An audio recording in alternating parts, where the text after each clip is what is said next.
이제 요즘 날씨를 보면은 하늘은 높고 푸른데 낮에는 더워요. 예.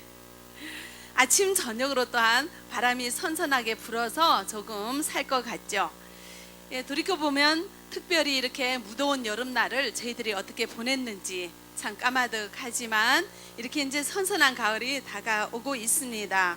조금 더 지나면은 눈이 올 것 같습니다.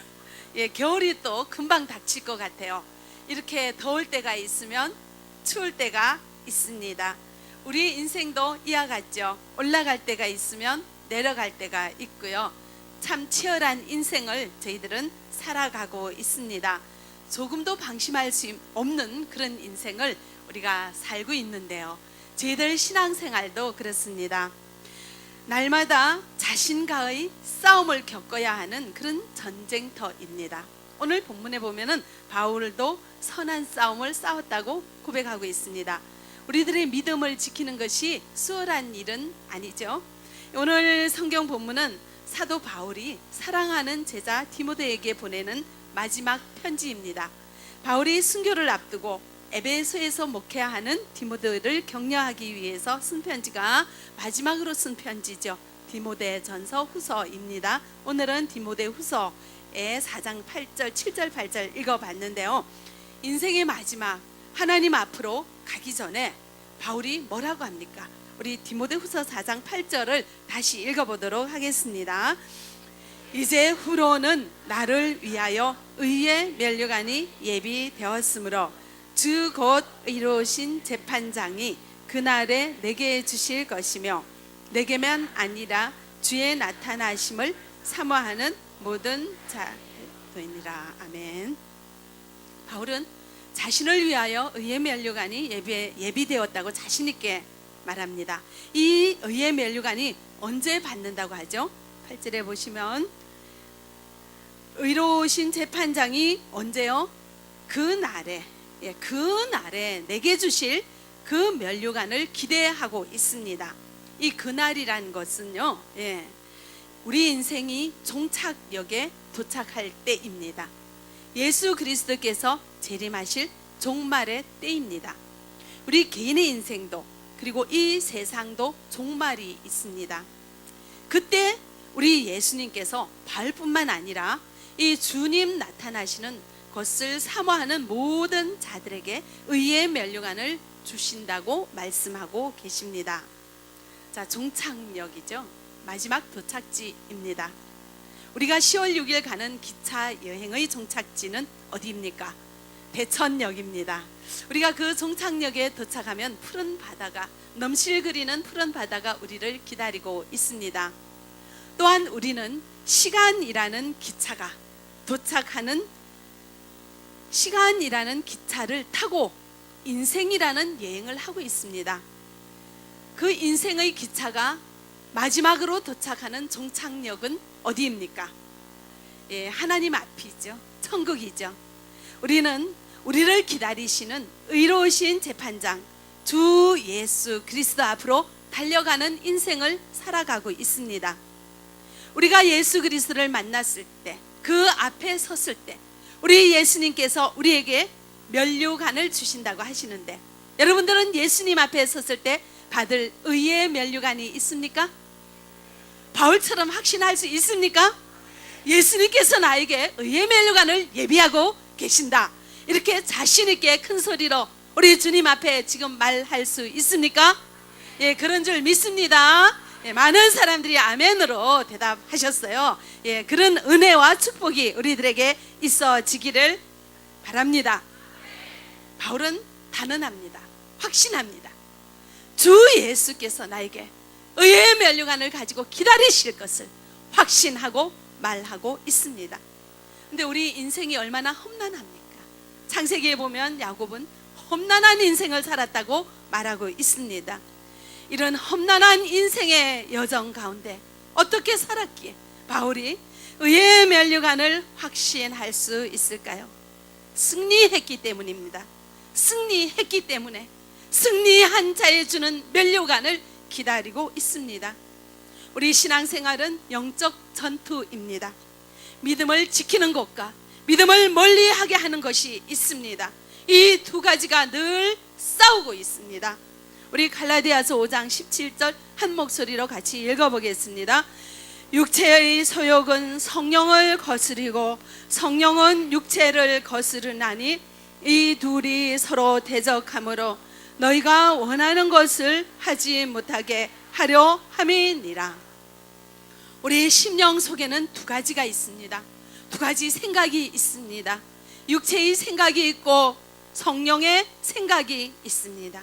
육체의 생각은 우리를 하나님에게서 멀어지게 하고요, 성령의 생각은 우리를 하나님 앞으로 가까이 가도록 이끌어가고 있습니다. 이것이 서로 싸우고 대립한다는 거죠. 이것이 싸움입니다. 이것이 전투입니다. 보이지 않는 영적 전투입니다. 그럴 때 당신은, 여러분들은 누구 편을 듭니까? 육체의 생각을 편듭니까? 하나님의 생각을 편듭니까? 죄의 법에 섭니까? 하나님의 법 앞에 섭니까? 누구 편에 섭니까? 하나님 편에 서는 줄 믿습니다. 어느 교구장이 제게 와서 상담을 했습니다. 교구장 힘들어서 못하겠다고요. 교구장 자격도 없고 믿음도 없고 능력도 없어서 잘하는 분을 세웠으면 좋겠다고 제게 와서 하소연을 했습니다. 자, 교구장 서약하고 목숨 바쳐 충성하겠다고 제가 서약을 시키거든요, 하나님 앞에. 자, 서약을 하고 우리 직분을 받습니다. 근데 살다 보면 힘들죠. 자, 교구장 못하겠다고 하는 마음은 누구의 마음입니까? 육체의 마음입니까? 성령의 마음입니까? 죄의 법입니까? 하나님의 법입니까? 죄의 법을 따르는 거죠. 자, 그랬을 때, 자, 이겼습니까? 졌습니까? 졌어요. 죄의 법이 이겼습니다.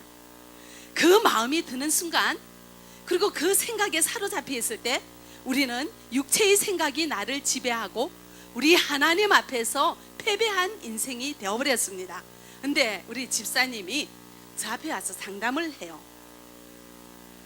자, 이 믿음을 붙들어주기 위해서 담임 목사에게 가서 상담을 하라고 생각을 주시고 깨닫게 하시고 그 발걸음을 인도했기 때문에 저 앞에 왔습니다.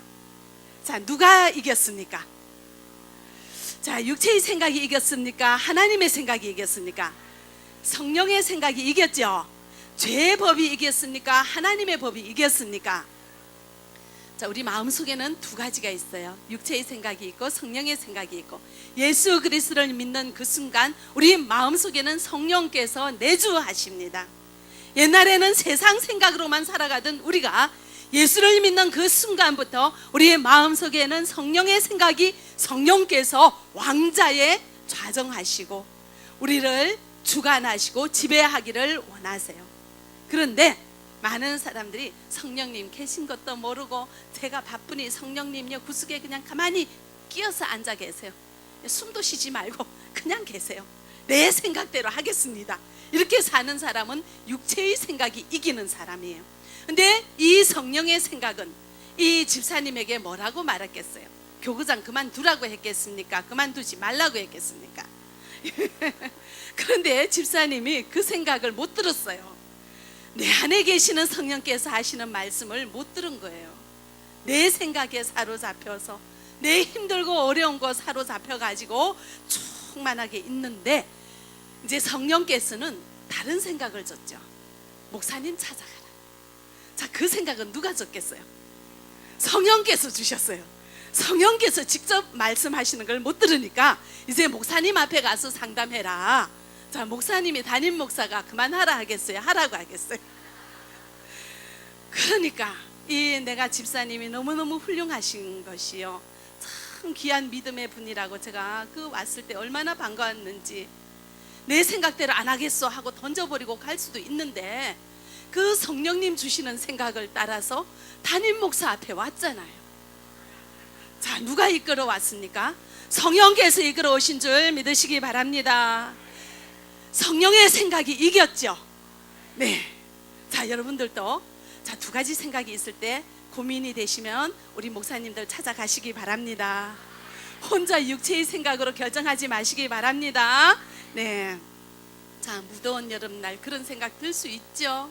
얼마나 힘들고 어렵습니까? 일자리도 힘든데 정말 너무나 많은 교구 식구들 섬기고 보살피는 거 힘들지요. 우리 마음속에는 이렇게 항상 두 가지 법이 있습니다. 육체의 생각과 성령의 생각이 두 가지가 싸우고 있습니다. 자, 우리가 신앙생활을 하면 화목하게 해야지 왜 싸우는가? 자, 이렇게 생각을 하는 분들이 계실지도 모르는데요. 자, 신앙생활은 영적 전투예요. 왜 그런가 하면은 신앙생활을 하기 전에는 한 가지 법만 있어요. 세상법. 근데 신앙생활을 시작하기부터는 우리 마음에 두 가지 법이 있어요. 세상법, 하나님의 법, 육체의 생각, 성령의 생각. 그래서 이 두 가지가 항상 갈등을 일으키는 것은 신앙생활을 제대로 하고 있다는 거예요. 그래서 싸움을 안 할 수가 없습니다. 이 두 가지 생각이 싸울 때 우리는 이겨야 해요. 성령의 생각이 육체의 생각을 지배하고 이겨야지 됩니다. 그래서 싸움이 없는 신앙생활은 없는데, 우리가 이것이 두 가지가 싸울 때 어떻게 극복하고 어떻게 하나님 편으로 가는가, 이것이 우리에게 남겨진 숙제죠. 세상은 늘 우리를 유혹합니다. 일하는 것이 얼마나 힘들고 어려운지요. 자, 어떤 사람이 집사님에게 다가가서 이렇게 말을 했어요. 당신이 나에게 한 달에 33만 원인가 30몇만 원을 다달이 몇 달을 주면, 자, 몇 개월 후에 당신에게 달마다 100만 원을 통장에 넣어주겠어. 여러분들 들으면 피식하죠. 근데 직접 나한테 와서 아주 심각하게, 아주 진지하게, 아주 믿음 있는 얼굴로 그렇게 말을 하니까 우리 집사님이요, 이것 때문에 갈등이 되었어요. 그래서 그것을 큐티에 적었습니다. 그래서 어떤 분이 나한테 이런 제안을 하는데 참 그럴듯하지만 고민 중이다, 이렇게 이제 갈등을 큐티에 적었더라고요. 그래서 제가 이제 그걸 보고 알게 되었는데요. 우리 집사님이 참 믿음이 좋은 분이니까, 우리 보통 분들은, 여러분들은 지금 얘기하면은 뭐 그런 얘기하고 아주 객관적으로 볼 수 있지만, 여러분들에게 평소에 잘하는 사람이 이건 정말 믿을만하다 하고 와서 얘기하면은 마음에 갈등이 되는 게 우리 사람들이라고요. 근데 이 집사님이 참 믿음이 좋은 분이기 때문에 이 마음을 그대로 드러내셨어요. 큐티에 적었어요. 갈등이 된다고. 그리고 얼른 승낙하지 않고 기도해 보는 거예요. 그래서 이런 갈등을 큐티에 그대로 적었습니다. 자, 여러분들도 우리 마음속에는 항상 갈등이 있을 수가 있습니다. 세상은 보이고 하나님은 안 보이고, 돈은 가까이 있고 하나님은 천국에 멀리 계시는 것 같은 그런 세상 속에서 살기 때문에 세상의 유혹이 항상 우리를 가까이 하고 있습니다. 자, 그런 유혹을 받을 때 여러분들은 여러분들의 마음의 생각을 그대로 들여다보시기 바랍니다. 믿음 좋은 척하고 살지 마시고요.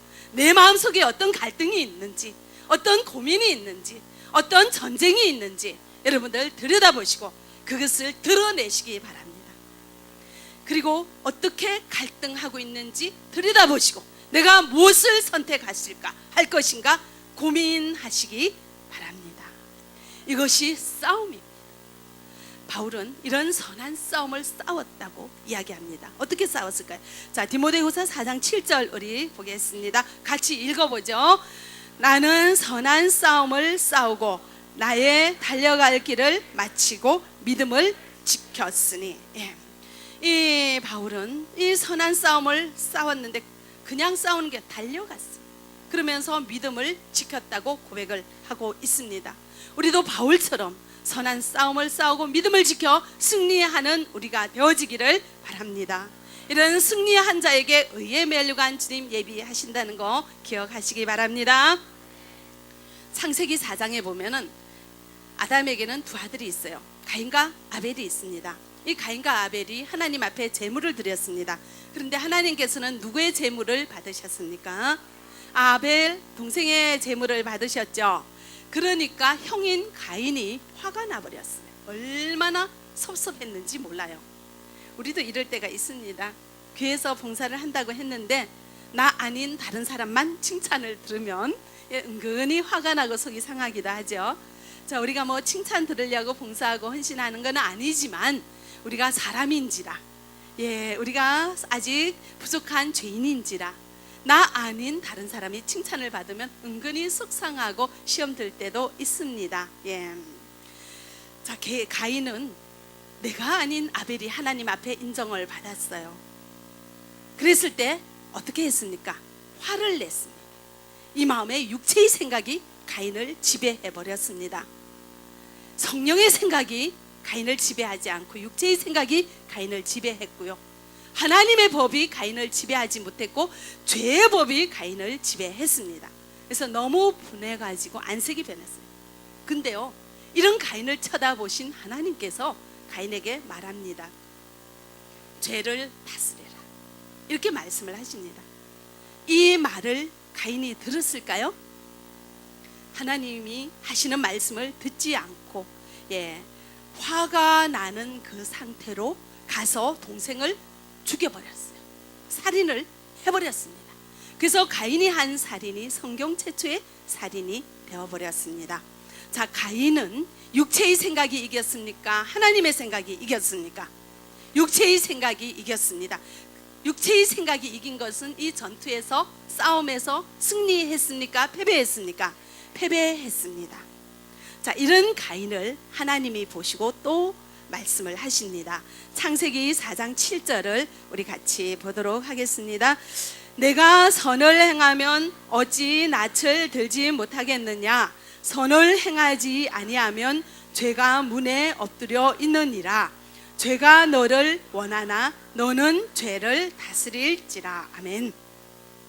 자, 여기 7절에 보시면 내가 선을 행하면 어찌 낯을 들지 못하겠느냐 하고 하나님께서 가인에게 말을 했는데요. 이 말은 아벨처럼 나한테 믿음이 온전한 제사를 드렸다면 어떻게 낯을 들지 못하겠느냐, 이런 이야기입니다. 그러니까 다시 말하면 또 내가 내 스스로를 돌이켜보아 너의 잘못된 뜻과 제사를 달리한다면 어찌 네 마음에 결백이 없겠느냐, 이런 얘기예요. 다시 말하면 하나님께서 하시는 말씀은 너가 드린 제사가 온전하지 못하는 원인을 너에게서 찾아보고 잘못된 제사를 바로잡고 너의 허물을 돌아보라, 충고를 하는 겁니다. 자, 이 제사를 드린 것은 누구 잘못이라고 그래요? 자, 아벨이 잘못해서 가인이 화가 납니까? 가인이 잘못한 겁니까? 자, 온전한 제사를 드리지 못한 잘못이 누구에게 있는 거죠? 가인에게 있다는 것입니다. 그래서 하나님께서는 가인에게 너 스스로 너 허물을 찾아보라, 너 자신의 죄를 돌아보라, 이렇게 말하는데 가인은 자기가 잘못한 죄는 돌아보지 않고 아벨을 시기하고 아벨을 미워하고 동생을 증오해서 동생을 죽여버리는 죄를 범하고 말았습니다. 죄를 씻는 방향으로 나가야 되는데 죄를 짓는 방향으로 선택했습니다. 두 가지 싸움에서 육신의 생각이 이기는, 그래서 성령의 생각이 지는 이런 전쟁을 하고 말았습니다. 패배하고 말았습니다. 자, 가인이 왜 패배하고 말았을까요? 가인은 하나님과의 관계를 무시했습니다. 하나님을 무시했습니다. 하나님이 죄를 짓기 전에 죄를 다스려라 말씀했죠. 근데 가인은 하나님의 말씀을 듣지 않았습니다. 자기 생각대로, 자기 좋은 대로, 자기 본능대로 해버렸습니다. 또 하나님께서는 가인에게 나타났어요. 살인하고 난 다음에. 그리고 물어보십니다. 내 아우 아벨이 어디 있느냐 물어보십니다. 하나님이 아벨이 어떻게 된지 몰라서 물어볼까요? 왜 가인에게 물어볼까요? 회개할 수 있는 기회를 주시는 거예요. 하나님, 잘못했습니다. 제가 동생을 죽였습니다. 죄송합니다. 이렇게 회개할 수 있는 기회를 줬는데 이 가인은 하나님 앞에서 회개하지 않고 뭐라고 말했습니까? 내가 알지 못합니다. 내가 동생을 지키는 사람입니까? 이렇게 대답을 했어요. 아주 오만하고 도전적으로 말을 했죠. 거짓말을 했어요. 그렇게 거짓말하는 가인의 마음은 뭡니까? 하나님, 당신 뭐야? 나 하나님 상관 안 하고 살 수 있어. 하나님을 무시하는 거죠. 하나님을 무시하는 자는 하나님의 말씀에 신경을 쓰지 아니하고 자기 생각대로 하는 사람입니다. 하나님이 누구십니까? 행한 대로 갚으시는 공의의 하나님입니다. 하나님은 사랑으로 세상 만물을 다스리기도 하지만 공의의 하나님, 요만한 것 하나까지도 일일이 다 달아서 갚아주시는, 보응하시는 하나님이십니다. 하나님께서는 가인을 저주하셨어요. 너는 땅에서 발붙이고 살지 못할 것이다. 온 세상을 떠돌아다니면서 방황하고 살 것이다. 저주를 해서 가인이 그렇게 사는 존재가 되어버렸습니다. 하나님의 백성은 항상 선택을 해야 합니다. 이런 과정이 싸움의 연속입니다. 가인이 패배한 이유는 하나님과의 관계를 무시하고 하나님을 무시했기 때문에 패배했습니다. 패배하는 사람의 공통적인 면은 하나님이 눈에 보이지 않는 거예요. 하나님이 눈에 보이고 하나님의 말씀이 심령에 담겨져 있는 사람은 패배할 수가 없습니다. 여러분들은 어떻게 살아가고 있습니까? 지금 피곤하시죠? 고단하시죠? 자, 지금도 영적인 전투의 현장인 것 같네요. 자, 하나님의 말씀에 귀를 기울이시기 바랍니다. 우리가 교회에서 집사로 임명을 받을 때는요, 서약을 한다고 했죠. 온 힘을 다해서 교회를 세우고 성도들을 섬기겠다고 주님 앞에 서약합니다. 이 서약한 것은 지켜야 합니다. 그런데 그 중에는 내가 상처받았다고 한중사랑교회 집사의 직분을 버리고 가버리는 사람이 있습니다.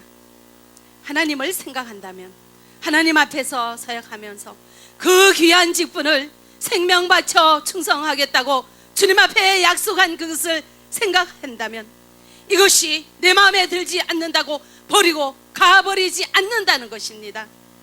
내 상처받은 내 마음만 중요하고 하나님이 그 아픈 마음은 돌아보지 않는 우리의 마음은 없는지 돌아보시기 바랍니다. 하나님과의 관계에서 내가 부족한 것이 무엇인지 먼저 돌아보아야지 되는 거죠. 그런데 사랑과의 관계에서 받은 내 마음만 생각하며 내가 어떻게 하면 이 마음이 아프지 않는 곳으로, 이 마음 건들리지 않는 곳으로 내가 살짝 도망가서 숨어버릴 곳이 어디 있는가 생각하며 세상 속으로 가버리는 그런 집사님이 되지 않도록 여러분들 돌아보시기 바랍니다. 하나님의 마음은 아랑곳하지 않고 하나님의 말씀은 귀에 들리지 않고 하나님을 무시하고 살고 있지는 않는지 돌아보시기 바랍니다. 내 마음은 너무너무 소중한 거요. 내 마음은 아파서는 안 됩니다. 하나님 마음 아픈 것은 상관도 안 해요. 내가 하나님 마음을 얼마나 아프게 하는지, 내가 하나님을 얼마나 무시하고 살고 있는지, 그래서 하나님은 나를 바라보며 통곡하고 있지는 않는지 돌아보지 아니하고 내 소원대로, 내 생각대로, 세상으로 마귀가 이끄는 대로 가버리는 우리 마음은 없는지 돌아볼 수 있기를 바랍니다. 가인처럼 사람은 죽이지는 않았지만 우리에게 주시는 하나님의 말씀을 무시하고 있지는 않는지, 하나님의 말씀을 귓등으로 듣고 흘려버리지는 않는지, 우리들의 마음을, 우리들의 심령을, 우리들의 영적인 상태를 살펴보는 우리가 되어지기를 바랍니다. 사탄이 천사인 것처럼 나타날 때가 있어요. 그래서 우리를 미혹할 때가 있습니다. 고린도후서 11장 14절 우리 같이 후반절 말씀을 읽어보도록 하겠습니다. 사탄도 자기를 광명의 천사로 강장하나니. 어떤 부부가 계셨어요. 이 부부가 사업을 하다가 망했습니다. 한국 사람인데. 그래서 사업을 이제 당장 먹고 살 게 없어요. 정말 돈이 하나도 없어요. 그래서 부부가 같이 2년 동안 새벽 기도를 빠지지 않고 했습니다. 돈이 1원도 없는 상황에서 뭔가 이제 먹고 살 궁리를 해야 되고 사업을 시작을 해야 되는데, 이제 2년 동안 새벽 기도를 빠지지 않고 기도를 하면서 하나님 앞에 약속을 했어요. 서원을 했어요. 하나님, 새로운 사업들을 주시면 내가 주님 열심히 충성하고 봉사하겠습니다. 11조 반드시 하겠습니다. 그래서 열심히 기도를 했더니 어느 날 알지도 못하는 사람이 사업 자금을 빌려주는 거예요. 그래서 그 사업 자금을 옷가게를 했는데 너무 잘 돼요. 그래서 이제 열심히 11조하고 두 부부가 얼마나 같이 주님 앞에 나와서 예배도 드리고 봉사도 하고 아주 아름답게 신앙생활을 했습니다. 그런데 자꾸만 주일에도, 일요일은 반드시 문을 닫았죠. 그런데도 주일날 그 문을 두드리는 손님이 생기기 시작해서 이제 꾀를 냈어요. 야, 나는, 우리 부부는 나서 예배를 드리지만 그 옷가게는 열자. 점원이 지키면 되니까. 그래서 이제 옷가게를 열었습니다. 그래서 몇 달이 지났어요. 또 생각이 바뀌기 시작합니다. 야, 점원이 오니까 사람들을 많이 놓치고 또 그 점원을 맡겨 놓으니까 좀 못 믿어. 내가 가자. 그래서 일부 예배를 드리고 이제 가게로 직행을 했습니다. 봉사는 한 집에 한 사람만 하면 되지 뭐. 내 아내가 봉사하고 나는 가게 나가서 그것도 예배 드리고 가니까 어때요, 하나님? 내가 11조 더 많이 벌게 되면 11조 많이 드리겠습니다. 네, 11조 많이 드리면 하나님 기쁘시죠? 네, 이러면서 이제 또 주일날 예배 간단하게 드리고 가서 가게를 열었어요. 또 몇 달 후에 아유, 뭐 예배 드릴 거 있나, 바쁜데 빨리 가야지. 이제 아예 예배를 안 드리고 완전히 이제 가서 가게를 열었습니다. 자, 하나님께서 어떻게 하시겠어요? 예, 하나님 보응하시는 하나님이세요. 예. 천사의 소리죠. 11조 많이, 돈 많이 벌어서 11조 많이 드리겠습니다. 광명한 천사의 말에 우리 마음이 미혹되고 있지는 않는지요. 예. 하나님, 제가 매주 다니다가 조금 월급 더 벌어서 제가 11조 더 많이 하는 대로 갈 테니까 한 달에 2번만 예배 드릴게요 하고 빼지 않도록 바랍니다. 자, 우리는 이렇게 영 승리할 수 없고 패배하고만 살까요? 아니요, 우리 승리할 수 있습니다. 어떻게 할 때 승리할까요? 고린도전서 15장 57절 읽어보겠습니다. 우리 주 예수 그리스도로 말미암아 우리에게 승리를 주시는 하나님께 감사하노니. 자, 우리는 어떨 때 승리할 수 있습니까? 우리 예수 그리스도께서 우리에게 승리를 주신다고 하십니다. 주님은 이미 승리하셨습니다. 십자가에서 승리하셨습니다. 그 주님 의지하면 승리할 수 있어요. 주님을 바라보면 승리할 수 있습니다. 저가 이제 아주 옛날의 일인데요. 둘째가 어릴 때예요. 그러니까 아주 초신자였죠. 아주 둘째가 5살이 됐나? 겨우 이제 조금 말하는 그런 아기를 데리고 비가 옥수같이 내리는 그런 날이었습니다. 제가 그때는 이제 뭐 이렇게 신학도 안 하고 아주 평신도로 초신자로 살고 있을 그때인데 비가 막 번개가 치고 막 천둥이 치고 막 앞이 안 보일 정도로 비가 내리는데 저는 우리 아들을 뒤에 태우고 둘째 아들을 뒤에 태우고 운전을 하고 백화점을 갔어요. 꼭 그날 안 가도 되는데 제가 그 전날 내일 백화점 갈 거야 하고 생각을 했기 때문에 저는 생각한 건 꼭 해야 돼. 마음이 풀어지는. 바쁘지도 않는데 비가 옥수같이 내리는 그때를 이제 아기를 딱 태우고 차를 운전해서 나가는데 막 후회가 되더라고요. 진짜 이제 돌아갈 수도 없는 도로 한복판에 있는데 앞에 보이지가 않아요. 막 우르릉 쾅쾅 하고 이러는데 그래서 그 풍경이 꼭 말세 같은 느낌이 들더라고요. 너무 무서운 거예요. 이러다가 어떻게 앞이 안 보이니까 어떻게 운전을 하고 갈 수 있을까 하고 막 걱정이 되고 마음이 두려워지기 시작하는데 뒤에 탄 우리 아들이 갑자기 그 아주 조그만 아들이 제게 엄마 그래요. 그래서 왜 했더니 엄마 나 천국 가고 싶다. 엄마 나 하나님 보고 싶다. 4살 됐나? 5살 됐나? 그럴 때요 제가 그 말이 하나님 음성으로 들리는 거예요. 그러면서 그 순간 제가 회개를 했습니다. 그때 막 제가 교회를 다닐 때였는데 초신자였는데 제가 교회를 아주 열심히 다녔어요. 막 처음부터 막 아주 열심히 다니고 교회에서 하라는 봉사는 다 하고 막 그랬는데 그렇게 하다 보니까 사람 간의 관계도 좀 부딪히고 힘들잖아요. 그죠? 그렇게 되니까 내 마음속에 어떤 마음이 들었는가 하면은 야 교회를 이렇게 다닐 거 있나? 내가 정신이 좀 어떻게 됐지? 뭐 편안하게 쇼핑 다니고 뭐 놀고 적당하게 다니면 인생도 즐겁고 신앙도 하고 그렇게 하면 되는데 내가 왜 이렇게 열중해서 교회만 다니는가? 이제 앞으로는 좀 대충 해야겠다. 주일만 다니고 다른 거는 하지 말아야 되겠다. 이제 이렇게 생각을 하고 있었을 때였어요. 그럴 때 이제 우리 아들의 말이 하나님의 음성으로 딱 들려지면서 그 순간 제가 얼마나 회개를 했는지 몰라요. 막 그냥 운전대를 붙잡고 얼마나 하나님 앞에 회개를 했는데 두 가지가 느껴지더라고요.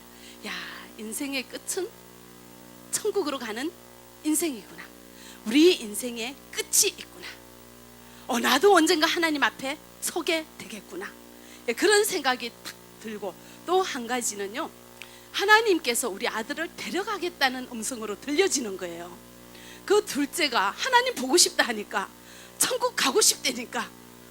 그래서 그 소리가 얼마나 내 가슴에 그냥 비수같이 꽂히는지요. 이 아들이 아프다고 살았잖아요. 못 살 아들, 생명이 날아갈 아들을 하나님께서 살려주셨잖아요. 이 생명이 주님 손에 있는데 그것도 모르고 하나님 있다 없다 이렇게 할 거 있나 없나 뭐 이러면서 이제 내 편한 대로 신앙생활을 하려고 하니까 하나님께서 너 그러나? 그럼 내가 너 아들 데려가겠다, 이런 음성으로 들려지는 거예요. 그러면서 그 자리에서 제가 얼마나 회개를 했는지 몰라요. 하나님, 이 아이 살려준 하나님 감사합니다. 이제는 하나님 있다 없다, 더 한다 안 한다 하지 않고 주님 하라는 거는 제가 아니요 소리 안 하고 부스 하지 않고 예, 뭐든지 예스, 예, 뭐든지 하겠습니다. 죽도록 하겠습니다.